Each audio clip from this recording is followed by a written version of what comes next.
Hello everyone. इस video में हम बात करने वाले हैं टीजीटी हिंदी के पार्ट 2 के बारे में। तो पार्ट 1 में हमने जाना था हिंदी के बारे में, साहित्य के बारे में, और अब हम जानेंगे इतिहास के बारे में। तो हम वीडियो शुरू करते हैं। सबसे पहले इतिहास जानने से पहले हम इन दो शब्दों के बारे में जान लेते हैं।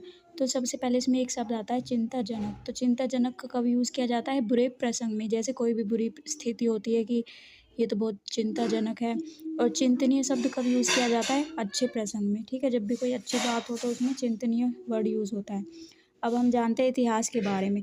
तो सबसे पहले इतिहास के प्रथम व्याख्याता कौन थे? तो वो थे हेरोडोटस, जो यूनानी थे। हेरोडोटस ने इतिहास को खोज, गवेषणा, अनुसंधान के अर्थ को ग्रहण करते हुए इतिहास लेखन के 4 लक्षण बताए। तो 4 लक्षण कौन से थे? पहला था इतिहास वैज्ञानिक प्रक्रिया, इसकी पद्धति आलोचनात्मक होती है। दूसरा था इतिहास मानव जाति से संबंधित होने के कारण इतिहास मानवीय विधा है। तीसरा था इतिहास तर्क संगत विधा है, इसमें तथ्य व निष्कर्ष प्रमाण पर आधारित है। चौथा है इतिहास अतीत के आलोक में भविष्य पर प्रकाश डालता है। इसके बाद हीगल ने इतिहास केवल घटनाओं का अन्वेषण एवं संकलन मात्र नहीं, अपितु इसके भीतर कार्यकरण श्रृंखला विद्यमान है, इन्होंने कहा था। उसके बाद आते हैं टेन महोदय, जो फ्रेंच के थे। तो ये विधेयवादी पद्धति के जनक भी थे।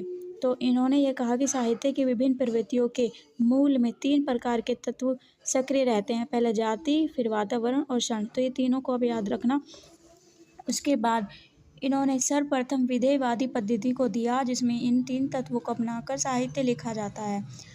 तो आप यहाँ पे नोट्स डाल सकते हैं कि भारत में इतिहास लिखते समय रामचंद्र शुक्ल ने इन 3 तत्वों जाति, वातावरण, क्षण को अपनाया और विधेयवादी पद्धति का सर्वश्रेष्ठ प्रयोग करते हुए इतिहास लिखा।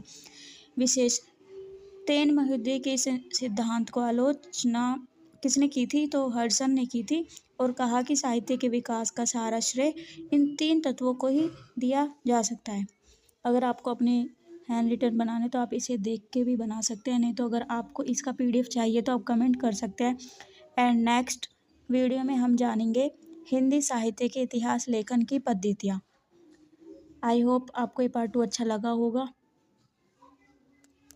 अगर वीडियो अच्छी लगी हो तो कमेंट ज़रूर करना, और इसके PDF के लिए ज़रूर कमेंट करना। धन्यवाद।